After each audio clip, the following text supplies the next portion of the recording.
पंजाब हुकूमत अपने तमाम सरकारी स्कूल्स आउटसोर्स करने जा रही है। ओह! अब ये आप समझ सकते हैं कि ये बेसिकली आपके आइन की ही खिलाफ वर्जी है। देखिए ना सर, आपने खुद ही कहा कि हेल्थ सेक्टर और जो एजुकेशन सेक्टर है, अगर यही काम है, तो कल को फिर ये भी होगा यार कि हम अपने जो ये अस्पताल हैं, हम्म, अब इनको भी प्राइवेटाइज कर देते हैं। मतलब ये नीम प्राइवेटाइजेशन ही है ना, कि अगर आप आउटसोर्स करें, आउटसोर्स तो सर एक यूफेमिज्म है प्राइवेटाइजेशन के लिए। जो चीफ मिनिस्टर है सूबे की, वो टीवी पे हैं और वो इस चीज़ को फिर तस्लीम करें कि जी हम ये इसलिए कर रहे हैं क्योंकि हम में एहलियत नहीं है इतनी कि हम एजुकेशन को ठीक करें, रिफॉर्म करें। हमने जो मंशूर में लिखा था अपने, वो झूठ था, वो वोट लेने के लिए था। अस्सलाम वालेकुम मुस्बत शो में बहुत बहुत खुश आमदीद। मैं हूं असद नज़ामी, मेरे साथ हैं अली आफ्ताब। शो को प्लीज़ लाइक और शेयर करें, चैनल को सब्सक्राइब कीजिएगा। सर कैसे हैं? सर एक होता था वो Rambo Rambo John Rambo cockroach killer, आपको भाई मक्खी किलर। सर वाह, मैं अब रेडी बैठे हैं आप। बस सर मक्खियों का भी दिल होता है, वो भी इधर इसलिए आई है हमारे पास कि एक तो तज्जिया सुनने और लाइव, और दूसरा गर्मी से बचने से। अब सर वो मारते ठीक है, नहीं देखिए मसला ये है कि वो अगर अपनी चिलिंग कर रही हैं कहीं पे तो हम्म, मुझे उन पर कोई इतराज नहीं है, वो बार बार मेरी अंदर ना घुसे हैं। हाँ सर, क्यों सर आप वो लाइक कर गए हैं आपको सर, कोई मसले वाली बात नहीं है। दूसरा, मुझे तो शो शुरू करने से पहले लगा कि आपने ये ऑडियंस के लिए पकड़ा है, और लाइक्स और जो उसमें जो अब फिर से कमी आना शुरू होगी तो आप जरा सख्त होने वाले हैं। ये बात भी ठीक ये है। भी है, तो मतलब आपने असल में मक्खी वाला तो बहाना था, असल में ये सब को आप कुछ कहना चाह रहे हैं बिल्कुल कि सीधे हो ऐसे ही जाओ, है, बिल्कुल लाइक्स वापस आने चाहिए। वापस आना चाहिए। तो सर आगे चलते हैं। हम्म, पिछले शो की थीम को मैं आगे बढ़ाने लगा हूँ। वाह। तो हम जरा पुलिस क्राइम वगैरह हमने डिस्कस कर ली, अंडर एज ड्राइविंग भी डिस्कस की थी हमने, पुलिस भी डिस्कस की थी, उनके जो मसले चल रहे टेलको से। अब आ जाए ट्रैफिक पुलिस के ऊपर। तो ट्रैफिक पुलिस वार्डन जो हैं उनको कहा गया कि कम से कम 20 चालान करेगा एक ट्रैफिक वार्डन। कोटास के ऊपर उनको लाहौर के अंदर कहा है कि होश करें थोड़ी सी, कोटा पूरे नहीं हो रहे, रेवेन्यू फिगर डाउन जा रहा है, चालान करें।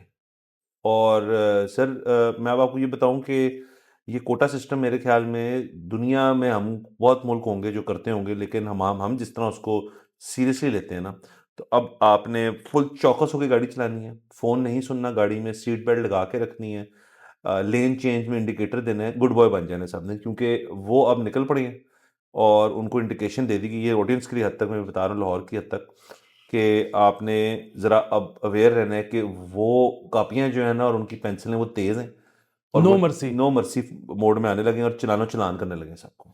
सर ये बात आपकी ठीक है कि पता नहीं और मुल्कों में होता है या नहीं होता कोटा सिस्टम, लेकिन ये है कि वैसे तो खैर पाकिस्तान में कुछ भी हो हम्म, सकता है, लेकिन जाहिर है अगर एक बंदा मुकम्मल पासदारी कर रहा है सारे कवानीन की हम्म, तो उसका तो शायद नहीं करते होंगे हम्म, चालान। एक किसी ने कोई मसला किया ही है तो चालान होता होगा।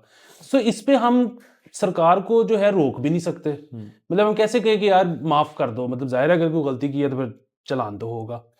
तो और फिर वही बात है कि यहाँ पे हर कोई करता है, बेसिकली गर्मी इतनी है, ये इनको रिमाइंड भी इसलिए कराना पड़ता है कोटे वगैरह का सारा कुछ, कि वो जो ट्रैफिक पुलिसमैन है बेचारा, हम्म। वो भी शायद कहीं शेड की तलाश में होता और वो कहता हो कि यार मैं क्या अब धूप में जाके इसकी गाड़ी रोकूं और इसको हम्म, बहस करूं। तो इस वक्त सारे शेड ढूंढ रहे हैं। सर। तो वरना तो ये है कि मौसम अच्छा हो हम्म। तो ट्रैफिक पुलिस वाले को रोमांटिक मूड में तो नहीं निकल जाते, वो तो फिर करते हैं करते चलान। चलान कि हाँ। खड़ा भी हो ही जा सकता है, चलान भी हो सकता है। और सर दूसरा, मैं वैसे इनसे बड़ी हमदर्दी है मेरी ट्रैफिक पुलिस वालों से, कि ये ऐसे ऐसे मतलब आजकल के मौसम में खड़े होकर ड्यूटी दे रहे होते हैं, और इनकी तो है ही आउटडोर एक्टिविटी ना, ये मतलब किसी गाड़ी, कुछ होते हैं जो पेट्रोलिंग करते हैं गाड़ी के अंदर बैठ के, वो तो चलें एक अलग बात है। बाकी जो ये जिनका अमला बाहर खड़ा होता है ना, आपने उनके साथ नाइस रहना है। बल्कि मैं तो कहूँगा अगर गाड़ी में आपके पास कोई ठंडा पानी है, कोई चीज़ पड़ी, तो उनको दें आप। और इसलिए भी नहीं कि चालान से बच जाए, बट वैसे ही एक इंसानी हमदर्दी होती है एक अगले के साथ कि यार मैं गाड़ी में एसी में बैठा हूँ और अगला जो वो ड्यूटी दे रहा है और मेरी खातिर ही कर रहा है सारा ट्रैफिक का निज़ाम है। सर दूसरा, इनकी ज़िंदगी इस तरह भी बड़ी मुश्किल हो जाती है कि आजकल सारी पार्टी लाहौर में हो रही है, तमाम सियासतदान और सियासी लोग और सब कुछ जो है वो यहीं होते हैं, या इस्लामाबाद होते हैं, लाहौर होते हैं। सो जब इनकी मूवमेंट्स होती हैं, फिर ये गाड़ियाँ इनको रोकनी पड़ती हैं, लोग मैंने कई दफ़ा देखा है, एक ट्रैफिक वाले ने 20-25 गाड़ी रोकी हुई है कि रूट लगा हुआ है, वीआईपी निकल जाए आगे। वो लोग गाड़ियों से निकलते हैं बाहर, गालियाँ देते हैं उनसे, तू मैं करते हैं, बहस करते हैं उनसे। वो अगला चुप करके कहता है यार कि प्लीज़ 2 मिनट दे दो, और वो रिक्वेस्ट ही कर रहे होते हैं। आगे से वो को आपको भरम नहीं होते, वो आगे से आपको दिखाते नहीं है, अकड़ नहीं दिखाते। तो आप भी थोड़ा-सा हो जाएँ, मतलब एक जगह जहाँ आपने लेट थोड़ा-सा पहुँचना है। मैं समझता हूँ हर बंदा आजकल अफ़रा-तफ़री में होता है, जाना होता है, पहुँचना होता है। बट उनको एक बहुत ही सीनियर बंदे ने कहा है कि यार ये रूट आ रहा है, तो अब ट्रैफिक वहाँ रोक दो। तो उनको करना पड़ता है, ये आपको बर्दाश्त करनी ये हमारी रियलिटी है।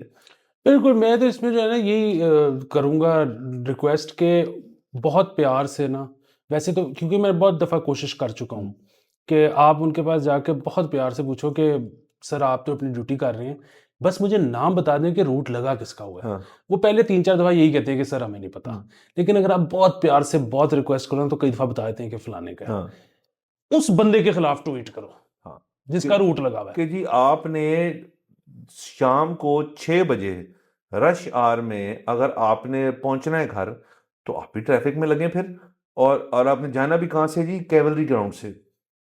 जो मेन आपका चोक पॉइंट है लाहौर का आजकल, बिकॉज़ ऑफ दैट न्यू जो मॉन्स्ट्रोसिटी है, जिसकी वजह से वहाँ ट्रैफिक का हशर हुआ होता है हर वक़्त। अब वहाँ रूट लग गए हैं। क्या मतलब अगला अगला जो है फिर वो, मैं आम सिटीज़न की बात भी समझता हूँ, लेकिन मेरी हमदर्दी ट्रैफिक वाले के साथ है। सिर्फ ट्रैफिक वालों का जो एक और बहुत बड़ा मसला है वो है उनकी वर्दी। हुँ, इतना वो ना कनोपी वाला कपड़ा है जिसकी वो वर्दी है, जी। तकरीबन हमारी पंजाब पुलिस की भी ऐसी है। वो भी वैसी ही है। अच्छा, मेरा इसमें ना एक बड़ा सादा-सा सवाल है, वो ये है कि इन्होंने तो कोई दहशत भी नहीं दिखानी, इनको हाँ, तो आपने गान ही नहीं दी हुई, हाँ। तो दहशत वाला तो सीन ही कोई नहीं है इनका। इनके पास तो सिर्फ एक पैड है जिस पे काटते हैं ये चालान। क्यों ये टी-शर्ट नहीं पहन सकते? मतलब इनकी वो नेवी ब्लू कलर की टी-शर्ट इनको दें 100% कॉटन। बिल्कुल। सब ब्रीदेबल, हर चीज़ जो है वो ब्रीद होनी चाहिए। मैं तो कहता हूँ कि यहाँ को करना नहीं चाहेगा, बट जो जो ट्रैफ़िक चलाने वाले होते हैं लोग ना दीगर ममालिक में, चाइना में ख़ास तौर पे, जापान में, वो तो शॉर्ट्स भी पहन लेते हैं कभी-कभार। तो सर अब देखें ना, हम विद द टाइम्स चेंज करना है। मुल्क और गर्म हो रहा है, शहर शहर और गर्म हो रहे हैं, तो उस हिसाब से होनी चाहिए। सर्दियों में भी एक ही वर्दी है, सिर्फ स्वेटर देते होंगे, और गर्मियों में भी एक ही वर्दी। ये तो कोई सेंस नहीं बनती। और जिसने भी ये वर्दी डिज़ाइन की है, उनको इस चीज़ का ख्याल रखना चाहिए था खास तौर पे कि ये ब्रीदेबल फैब्रिक हो, ताकि ये थोड़ी हवा लगे, थोड़ा कुछ मतलब हो, वरना बंदा तो डिहाइड्रेट होके फारग हो जाए, पड़ी जाती है। बहुत ज़्यादा। और पंजाब पुलिस की भी वर्दी इसके साथ, सर पंजाब पुलिस की वर्दी के साथ तो मेरे ख्याल में सर ये बहुत बड़ी गेम हुई थी। ये किसी एक को, किसी एक शख्स को या किसी एक ग्रुप को, मेरा ख्याल है, नवाज़ने के लिए ये तब्दीली की गई थी वर्दियों के अंदर। बहुत बड़ी गेम थी। हमें नहीं पता वो कौन है। बट जो दहशत थी ना सर, वो काली शर्ट की, वो खत्म हो गई सर। उसकी सफारी सूट नहीं, समझ नहीं आती सर सफारी सूट की। लेवल ऑफ सीरियसनेस कम हो जाता है। सर ये वैसे ना आपकी पुलिस की वर्दी, यहाँ तक कि आपकी फ़ौज की वर्दी, हुँ, इन दोनों के डिज़ाइन जो नए आए हैं ना उसमें एक बहुत मसला हो गया। हुँ, अच्छा, कॉपी तो इन्होंने की है अमेरिका को, हुँ, क्योंकि अमेरिका की वर्दी फ़ौज की इस तरह की है। हुँ, लेकिन प्रॉब्लम ये है कि वो बेल्ट छुप गई है। हुँ। सो यूनिफ़ॉर्म में जो चीज़ सेक्स फैलाती है ना वो बेल्ट है। सर वैसे भी चीज़ सेक्स पिलाती है वो बेल्ट है। सर वो उसी उसी से सारा सीन तो वहीं से शुरू होता है। तो सर आप कह रहे हैं पेटी वापस लाओ। पेटी वापस। हाँ, सर लेकिन आई थिंक बहुत सारे हमारे पुलिस अफ़सर जो हैं वो पेटी जब गई थी, उससे खुश भी थे, क्योंकि उनकी उनकी पेटी पर उनको कितने एक्सटेंडर लगाने होते होंगे। मतलब वो चमड़ा जो है वो कितने कोई फुट लंबा करना पड़ता होगा ताकि बाँध दी जाए वो, क्योंकि आपको पता है इनकी इनकी हेल्थ इश्यूज़ भी हैं। तो आप कह रहे हैं पेटी वापस लाई जाए। मैं कह रहा हूँ पेटी वापस लाई जाए, क्योंकि भी अगर कोई बंदा बीच में फिट है, कोई होता ही होगा हुँ। ना, तो फिर उसको तो निखर के सामने आना चाहिए ना। एक बंदे ने मेहनत की है ज़िंदगी में, हाँ। तो फिर लगना चाहिए उसको प्यारा। हाँ, बिल्कुल लगना चाहिए। और बाकी सर वर्दियों के ऊपर अगर हम बात कर ही रहे हैं, आपने फ़ौज का भी ज़िक्र, फ़ौज की तो कई वर्दियाँ होती हैं ना, मतलब डिफरेंट डिपार्टमेंट्स की डिफरेंट होती हैं, हर चीज़ की डिफरेंट होती है। इनकी तो एक वर्दी है। मतलब आपका रैंक जो है, वो जो भी है, आप हैं घुल मिल जाएँगे उनके अंदर। आप मतलब अगर सामने खड़े हुए हैं तो मतलब जो आपके सीनियर अफ़सर हैं, मेरे ख्याल में अभी भी जो आईजी लेवल और डीआईजी लेवल और शायद उससे नीचे भी थोड़ा, इनकी काली शर्ट अभी तक है। मैंने देखा है उनको पहने हुए। लेकिन बाकी तमाम पुलिस जो है उसके अंदर फिर सीनियरिटी का भी तो एक सीन होता है ना, मतलब एसपी है, और मतलब एक मतलब सूबेदार टाइप है, उस मतलब जो जो भी हवलदार टाइप जो भी कहते हैं उसको, वो है। तो उनकी वर्दी के अंदर कुछ चेंज होना चाहिए ना, सिर्फ़ वो बैजरी में नहीं होना चाहिए आपकी, वो तमाम एक लुक में चेंज होना चाहिए। और सर इससे जो इनसे भी बेचारों की ख़राब जो वर्दियाँ हैं जो कि वो हैं जो प्राइवेट गार्ड्स हैं, वो चाहे बैंकों के हों, चाहे हाउसिंग सोसाइटीज़ के हों, चाहे जो प्राइवेट है ना, वो उसकी वजह ये है कि गरीब आदमी है, वो वर्दी नहीं अफोर्ड करता ज़्यादा ख़रीदना, उसने वो उसको ऐसी वर्दी बना के दी है कि धोई जाओ, पहनी जाओ, वो ख़राब नहीं होगी। लेकिन फिर वही बात है ना कि उसके अंदर से तो ब्रीदेबल क्या हो, उसके अंदर से तो नेज़ा ना गुजरे। हाँ सर, और ये आप ऐसे ये भी देखें जो ट्रैफिक वाले हमारे, अब पता नहीं कि कितनी साल ब साल रिन्यू होती है वर्दी या नहीं, लेकिन आप नोटिस करेंगे कि या पकड़ सकते हैं कि एक बंदा नई ड्यूटी पे है ना तो उसकी वर्दी बिल्कुल जबरदस्त ब्लू होगी। जिस बंदे ने रगड़ा खाया ना वो नीले से हल्की हल्की सफेद की तरफ जा रही होगी, क्योंकि वो कितनी वॉशेज ले लेती होगी एक वर्दी। तो ये सब सारे तमाम मसले हैं बिल्कुल, इनके ट्रैफिक वालों के। बाकी आगे चलते हैं, बिल्कुल। थोड़ी एजुकेशन की बात कर लेते हैं। सर तो एजुकेशन की अगर आप बात करने लगे ना तो वो बल्कि हमने सोचा भी इसीलिए था कि ये वाली बात हम करेंगे, क्योंकि आपको याद है कुछ एपिसोड्स के पहले हमने एक चीज़ अनाउंस की थी, और वो ये थी कि जी जो हमारे पेट्रन्स हैं वो कोई सवाल भेजें तो हम उसका ज़रूर जवाब देंगे। हमने तो कहा था वीडियो में भेजें। हम्म, हमें अब ये टेक्स्ट में सवाल भेज दिया है, असद अहमद साहब हैं हमारे पेट्रन हैं। हम्म, उन्होंने आप लोग वीडियो में भेज सकते हैं। हम्म, उन्होंने कहा कि जी what are the biggest challenges in primary and secondary school education in Pakistan, particularly in Punjab, and what are the best ways to tackle these problems? Hmm, Also, how can overseas Pakistanis contribute towards the education of Pakistani children, particularly in Punjab? अच्छा, एक तो ये है कि हम experts नहीं हैं education पे। हम्म, तो एक तो हम किसी को बुलाएंगे एजुकेशन एक्सपर्ट को और एक पूरा शो इस चीज़ के ऊपर करेंगे, हम्म, और असद साहब के नाम से ही करेंगे, और फिर हम तफसीली उसमें बात हो जाएगी। लेकिन जो एक दो चीज़ें हैं वो हम उस पे बात कर लेते हैं, हम्म, जिसमें से मैं तो ये कहूँगा कि जो हम कर सकते हैं वो तो एक अलहदा चीज़ है कि हम क्या कर हम्म, सकते हैं। जो एक चीज़ नहीं होने वाली, और ये मैं आपको ब्रेकिंग न्यूज़ दे रहा हूँ कि जो ये पंजाब हुकूमत करने जा रही है। पंजाब हुकूमत अपने तमाम सरकारी स्कूल्स आउटसोर्स करने जा रही है। ओ, अब ये आप समझ सकते हैं कि ये बेसिकली आपके आइन की ही खिलाफ वर्जी है। मतलब इन्होंने एक हेल्थ और एक एजुकेशन, यही तो दो इनके काम थे, ये उससे भी जान छुड़वाने लगे हैं। प्राइवेट सेक्टर किसी को दे रहे हैं? ये अब आजकल यही मीटिंग्स चल रही हैं और ये फैसला तय पा रहा है कि हमने डेवलपमेंट सेक्टर को देनी है, हमने प्राइवेट सेक्टर को देनी है, हमने को पार्टनरशिप करनी है, हमने को बाहर से लेके आना है। ये एज वी स्पीक आजकल पंजाब असेंबली में ये बहस हो रही है, हम्म, और ये करने वाले हैं। सो या- ये तो नहीं होना चाहिए हाँ, असूलन। यानी कि फी स्ट्रक्चर भी डिफरेंट हो जाएगा। अब फी स्ट्रक्चर चेंज होगा या नहीं होगा, अगेन इस पे अभी फैसला नहीं हुआ। उसकी वजह फिर वही है कि ये अगर डेवलपमेंट सेक्टर को कहेंगे कि अच्छा जी आप हमारी मतलब एजुकेशन के लिए मतलब फलानी जगह से इतना फंड आता है हमारे करिकुलम के लिए, फलानी जगह से इतना फंड अगर आता है हमारे टीचर्स की ट्रेनिंग के लिए, अगर फलानी जगह से इतना फंड आता है इस चीज़ के लिए, वो आप कंबाइन करके आप ये स्कूल ले लें और स्कूलों की जिम्मेदारी आप उठा लें और फी स्ट्रक्चर वही रहे, या फिर हम पब्लिक प्राइवेट पार्टनरशिप पे जाएंगे तो उसमें इतना फ़र्क आएगा, या जो बेसिकली वैसे भी सरकार का जो बजट है एजुकेशन का वो सारा उठा के वो दे देंगे जो भी स्कूल्स लेगा उसको। बुनियादी मसला ये है कि जब आप किसी लेजिस्लेटर से इसके ऊपर बहस करेंगे कि ये आप क्या करने जा रही हैं, तो वो तो आपको सीधा सीधा कहेगा कि देखें जी हम तो बड़ी नेक नियति से कर रहे हैं, कि आपको पता है ना कि सरकार जब भी कोई काम करने की कोशिश करती है वो ठीक नहीं होता। सो एजुकेशन एक बड़ी इंपॉर्टेंट चीज़ है, हम सरकार इससे अपनी जिम्मेदारी से बरजुमा होने लगी है, तो देखिए हम तो बड़े अच्छा काम कर रहे हैं। तो लेकिन और ये बात भी ठीक है कि सरकार से कोई काम नहीं होता, लेकिन अगेन यार ये तो अमेरिका भी ये नहीं करता। मतलब ये आपने सोचा कैसे, ये आप मतलब समझ रही है कि ये चाहे ठीक, इससे चाहे मुस्बत असरात भी आ जाए फ्यूचर में, ये इनहेरेंट फ्लॉ है इस पूरी स्कीम के अंदर। सर इनहेरेंट फ्लॉ तो है ही। दूसरा मुझे बात बताएं, अगर ये भी इन्होंने खुद नहीं करना, ये क्यों है यहाँ पे? ये क्या करने आए हैं यहाँ पे? ये गाड़ियों में बैठने आए हैं? ये यहाँ पे हमें भाषण देने आए हैं? ये क्या नहीं, अगर ये देखे ना सर, आपने खुद ही कहा कि हेल्थ सेक्टर और जो एजुकेशन सेक्टर है, अगर यही काम है तो कल को फिर ये भी होगा कि यार कि हम अपने जो ये अस्पताल हैं, अब इनको भी प्राइवेटाइज कर देते हैं। मतलब ये नीम प्राइवेटाइजेशन ही है ना, कि अगर आप आउटसोर्स करें, आउटसोर्स तो सर एक यूफेमिज्म है प्राइवेटाइजेशन के लिए। अब प्राइवेटाइजेशन आप उन जगहों को करें ना जो कि बिल्कुल आपकी डेड किस्म की जगह हैं, जो कि एजुकेशन एक हद तक है, लेकिन बाकियों में एफर्ट तो हुई है ना, ढेर सारा पैसा खसारा है उनके अंदर। ये तो बुनियादी तौर पर देखें, हम अभी बजट जो है आया है उसके अंदर कितने को पैसे एजुकेशन के लिए मतलब इजाफी हुए हैं, मेरे तो ख्याल में कम ही हुए हैं।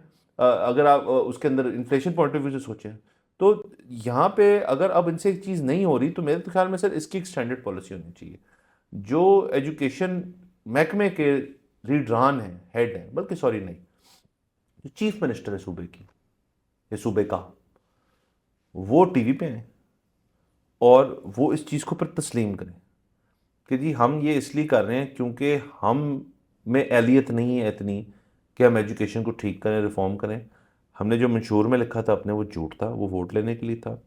अब हम आउटसोर्स कर रहे हैं, ये फलाने चीज़ लोग जो हैं इस चीज़ को कर रहे हैं। और दूसरा हमें एक और चीज़ बताएं कि वो कौन एंटिटी है, उसकी क्या हैसियत है, उसके साथ आपका मुआहदा क्या है। क्योंकि ये तो अगेन फिर देखें ना, हमारे पैसे तो ज़ाया हुए। अगर हम टैक्स देते हैं और वो एजुकेशन पे लगता है और आपसे नहीं हुआ तो हमारे पैसे ज़ाया हुए। अब हम ज़्यादा पैसे देने लगे हैं, अब होने क्या लगा है? फिर इसमें क्लैरिटी आनी चाहिए सर। ये नहीं हो सकता कि वो बस हमने जी अब ऐसे हमने ऐसे किए, हमने एजुकेशन आउटसोर्स कर दिया, अब सब ठीक हो जाएगा। ये बुलशिट है टोटल। बिल्कुल। सो ये चीज़ तो नहीं होनी चाहिए।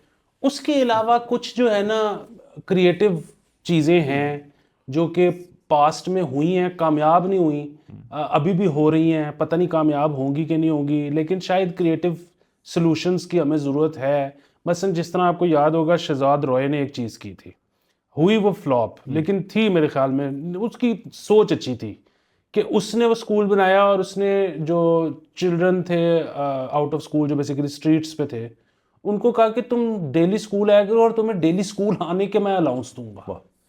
अच्छा वो चला फिर भी नहीं, क्योंकि वो 10-20 रुपए दे रहा था उस दौर में, तो वो बच्चा कहता था कि शहजाद भाई हम तो आपसे मिलने आ जाते हैं, वरना इतने तो हम भीख मांग के कमा लेते हैं बड़े आराम से घंटे में।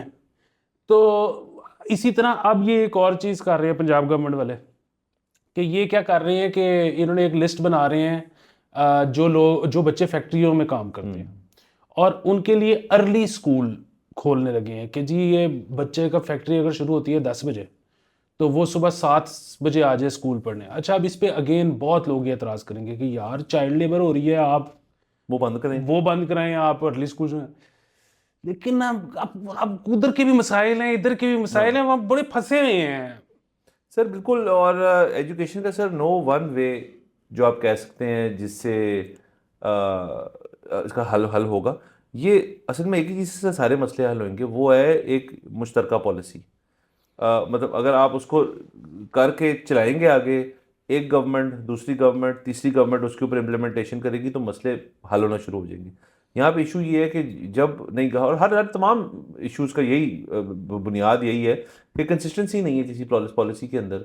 अब ये उन्होंने पॉलिसी बनाई है फैक्ट्री वाली को क्या, अगर नहीं करना अगली गवर्नमेंट आएगी उसको बंद कर देगी। जो उन्होंने आउटसोर्स करने लगे स्कूल, अगर फ़र्ज़ करें वो हो जाते हैं सक्सेसफुली, अगला आएगा कहेगा इसमें तो उन्होंने खांचे मारे में, इसको बंद करो। तो इससे होता ये है कि जो बच्चे हैं वो तबाह हो रहे हैं हाँ और ये ये बिल्कुल करना नहीं चाहते। जैसे वो एनर्जी सेक्टर में हुआ ना कि ये जब आउटसोर्स करेंगे, वैसे तो हम बाय द वे खिलाफ हैं आउटसोर्सिंग के स्कूल की, लेकिन जब ये करेंगे अगली हुकूमत आएगी वो कहेगी कि इन्होंने तो ड्यू डिलिजेंस के बगैर पैसे पकड़ के फलानी फलानी कंपनी को दे दिए थे, हम उनसे वापस ले रहे हैं, कॉन्ट्रैक्ट कैंसिल कर रहे हैं, हम अब अपनी कंपनियों को देंगे।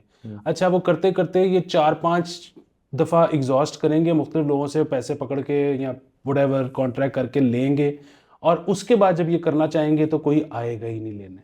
सो ये वाला भी मसला है। एक चीज़ जो है ना मुझे लगता है कि बहुत ज़रूरी है, मतलब ये तो सारी वो है ना चीज़ें कि हमें भी नहीं पता कि क्या करेंगे तो क्या होगा। एक चीज़ के बारे में मैं दावे से कह सकता हूँ, वो ये है कि हुकूमत पे प्रेशर डालने की ज़रूरत है, ओवरसीज़ पाकिस्तानियों की तरफ से भी, जो यहाँ रहते हैं उनकी तरफ से भी, कि करिकुलम ठीक किया जाए। उसकी वजह ये है कि जहाँ हम सारे फंस रहे हैं, मैं और आप बात करते हुए, वो तो उन जगहों पे फंस रहे हैं कि जी आउट ऑफ स्कूल चिल्ड्रन का क्या करें। बुनियादी मसला ये है कि जो बच्चा स्कूल आ भी जाता है और पढ़ भी लेता है, और मैं कहता हूँ नंबर लेके, अच्छे नंबर लेके पास भी हो जाता है, उसको भी आता क्या है? आपका करिकुलम इतना दकियानूसी है, इतना पुराना है, कम से कम जो बच्चा स्कूल आ रहा है उसको तो ठीक कर देना। हाँ जी। उसको ठीक कर दें, करिकुलम को रिविजिट करें। सर असल में इसके अंदर, सर मैं वही बता रहा हूँ ना, ये गुंजल हैं ढेर सारे, इनको अनटेंगल करना जो है वो एक ही चीज़ से होगा कि आप आज बैठे और इस पे आपकी नीयत हो। ये नीयत तो नहीं है ना सर, ये तो वे आउट है। ये जो वे आउटिज्म है ना, ये अब इस गवर्नमेंट में आपको हर तमाम जगहों में नजर आएगा। प्राइवेटाइजेशन इज नॉट ये वे आउटिज्म।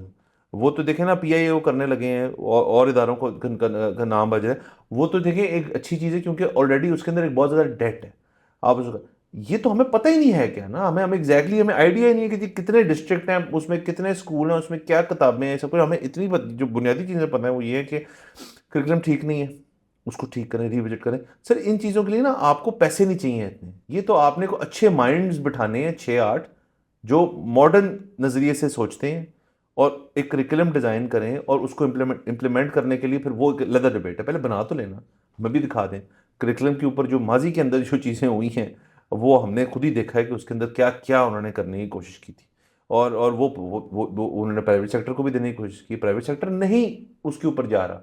प्राइवेट सेक्टर उसको कहता है कि हम ये फॉलो नहीं करेंगे, कर लो जो करना है। क्या कर पाए? कुछ भी नहीं। ये पीटीआई के दौर में हुआ था, एसएनआईसी जो आया था, तो एसएनसी सॉरी। तो अब आप सिंगल नेशनल जो आपने बनाया था, कितना प्राइवेट सेक्टर उसको इंप्लीमेंट कर रहा है, कितना पब्लिक सेक्टर उसको इंप्लीमेंट कर रहा है? प्राइवेट इसलिए नहीं कर रहा, उन्होंने कहा हम नहीं करते, कर लो। पब्लिक इसलिए नहीं करते क्योंकि पब्लिक सेक्टर में है ही नहीं को पढ़ाने को।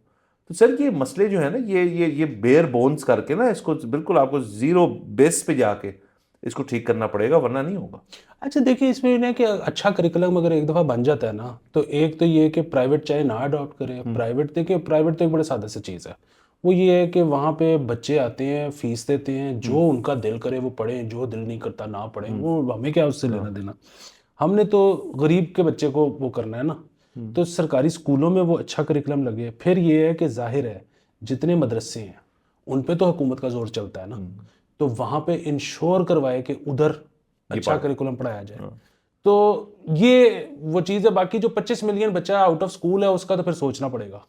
सोचना पड़ेगा सर, बिल्कुल। और outsourcing is probably not the way. तो सर बहरहाल एक और खबर कर लेते हैं प्लीज़ सर। सर ज़्यादा। ये सर गाड़ियों के डीलर्स के ज़रिए रजिस्ट्रेशन का मंसूबा फ्लॉप हो गया। तो ये बेसिकली वही चीज़ थी कि आप गाड़ी जब ले रहे हो तो वहीं पे रजिस्ट्रेशन की कोई चीज़ कर लें आप। तो ये तो वैसे शोरूम पे ही हो हाँ, जाती थी। शोरूम पे तो वैसे भी नहीं होना था, क्योंकि सर आपको पता है गाड़ी रजिस्टर कराना कोई आसान चीज़ नहीं होती। जो चीज़ आसान नहीं होती उसमें लगते हैं पैसे, जिस चीज़ में पैसे लगते हैं उसके पीछे होते हैं लोग। उन लोगों की आप दिहाड़ी मारेंगे तो वो लोग मारेंगे चीखें, जब वो चीखें मारेंगे तो चीज़ें होंगी फ्लॉप। पूरी सर खबर आपको बता देंगे देखिए, सर। बुनियादी तौर पे ब्यूरोक्रेसी ने नहीं होने दिया ना। वही अगर शोरूम पे आपकी गाड़ी हो रही थी रजिस्टर, ठीक है, तो हो क्या रहा था कि लोगों का चक्कर नहीं लगता था सरकारी दफ्तर में। होता बाय द वे दुनिया में ऐसे ही है। शोरूम करके देता है आपको सारा कुछ, जब गाड़ी लेते हैं आप वहीं प्लेटें होती हैं। सरकारी दफ्तर में चक्कर नहीं लग रहा था, एजेंट को पैसे नहीं जा रहे थे, ठीक है, सारा बाहर जो कुछ। कुर्सियाँ लगी हुई हैं वहाँ पे फरीदकोट हाउस के बाहर, वो उठ जानी थी। अब हुआ ये कि बाबुओं ने उनकी कभी बायोमेट्रिक बंद कर दें, कभी कुछ कर दें, कभी कुछ कर दें। अच्छा, बाय द वे ये सारे शोरूम्स ने सरकार को जब ये स्कीम खुली थी सिक्योरिटी दी थी इस फैसिलिटी के लिए कि यार ठीक है आप हमें भी दे दें। बहुत सारे शोरूम्स वो सिक्योरिटी वापस मांग रहे हैं कि जी हमें नहीं चाहिए, आप वापस पैसे कर वापस कर दें। वो नहीं देंगे पैसे। इस पर मशी भी तो है ना। सर दूसरा देखिए, मैंने तो सर ये वो मसला है जो मैं हल कर चुका हूँ बाय द वे अपने जहन में। और मेरी सोल्यूशन जो मैं चैलेंज करता हूँ किसी को, मेरी सोल्यूशन को आप कमेंट्स के जरिए इसको बताएं। सर एक्साइज पैसे कमाए, ढेर सारे कमाए। मैं कहता हूँ इतने पैसे कमाए कि उनके लोछे हो जाएं, मुझे कोई मसले वाली बात नहीं। मुझे चाहिए एक सहूलत, वो ये है, मैंने गाड़ी खरीदी है, मैं शोरूम पे खड़ा हूँ कि यार मैं गाड़ी की डिलीवरी ले रहा हूँ और गाड़ी मैं यहाँ से निकाल रहा हूँ और मैं जा रहा हूँ घर। मेरे घर का ये एड्रेस है, आपका एक बंदा प्लीज़ मेरे घर आ जाए, तमाम चालान जो गाड़ी का है मौके पे जनरेट हो, जो जो सब कुछ होना मौके पे जनरेट हो, बायोमेट्रिक मशीन मौके पे जनरेट हो, मेरा गाड़ी का जो नंबर है जो मुझे चाहिए अगर आपके पास अवेलेबल है ठीक है, अगर नहीं अवेलेबल तो अमूमन लोग मतलब स्पेशल नंबर के लिए चले, वो रहने दे स्पेशल नंबर को, स्पेशल सॉरी। को छोड़ दें।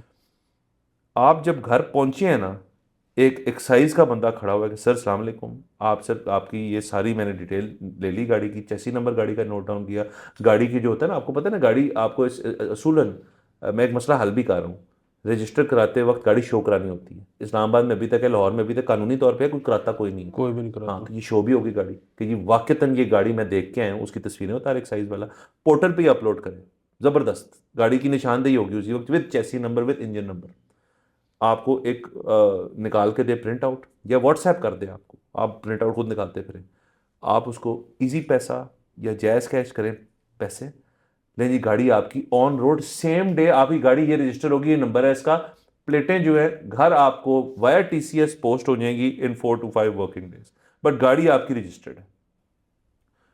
अच्छा, इसी को मैं कर दूं, जब गाड़ी की खरीदो फरोख्त है, आपने गाड़ी ट्रांसफ़र करनी, यही सर्विस, फ़ोन करें यार इतने बजे मैं बाहर आ रहा है, मैं सेलर हूँ, ये गाड़ी है, आप गाड़ी का रिकॉर्ड लेके आ जाएं, एक साइज़ की एक ज़बरदस्त डॉक्यूमेंट जो है वो मौके पे आपको PDF आ जाए कि जी this car has been sold, नीचे अफसर का एग्जैक्ट नंबर लिखा हो, साइन हो कि और इसके आप पैसे चार्ज करें, मैं देखता हूँ कौन नहीं पैसे देगा, इसके लोग पैसे भी देने को रेडी होंगे, क्योंकि सर वो जो है ना अखबारी, और इससे सिर्फ एक बंदे की दिहाड़ी मुक्केगी, वो है एजेंट की, बस।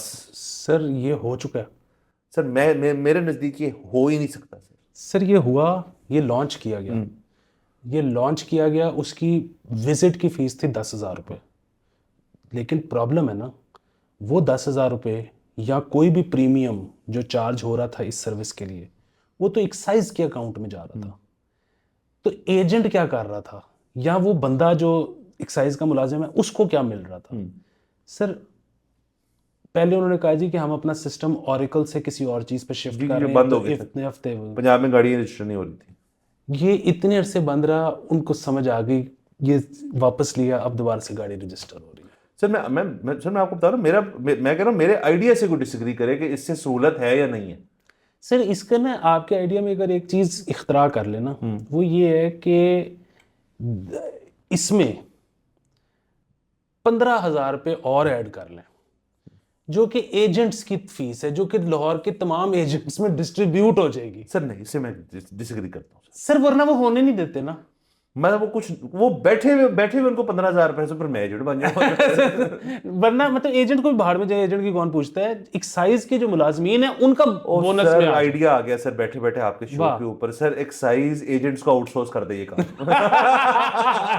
जैसे स्कूल कर रहे हैं सर, वो कहे यार तू जा उसके घर, 10,000 में से 5 हमारे 5 तुम्हारे, सर इशू रिजॉल्व हो गया, खत्म करें। क्या बात है सर, आज इससे ज्यादा मुस्बत नहीं हो सकता, हमने सोल्यूशन दे दिया सर।